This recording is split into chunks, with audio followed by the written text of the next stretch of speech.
Presence Management. Your user presence settings instantly inform colleagues about your availability. The default setting is in the Office, abbreviated as Office. Clicking on the drop-down arrow next to the word Office opens the Presence menu. Here you will see the other presence statuses available. Each of these presence statuses are accompanied by a further menu, providing date and time options. In this example, let's select Meeting. In the pop-up box, enter the length of the meeting by selecting one of the predefined times, such as 1 hour. Notes can also be added to your presence status, so other colleagues using myPortal can see more detailed information about your presence. Type in a short note, such as Meeting with Unify in Meeting Room 2. Now, when your colleagues look at their myPortal application, the icon next to your name has changed, and when they move their mouse over your name, an information box will display how long you're in a meeting for, and they will also see your description. Your presence settings, as well as being chosen manually, can also be triggered by keywords in your Outlook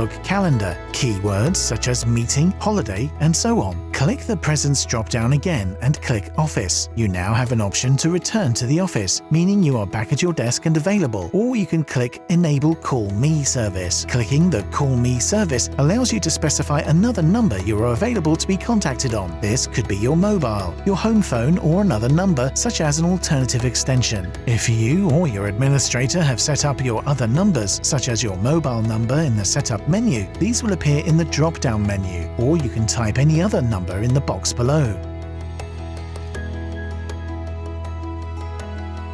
For any further help or assistance, please look at our other videos or contact Everything Voice on 0330 055 3570.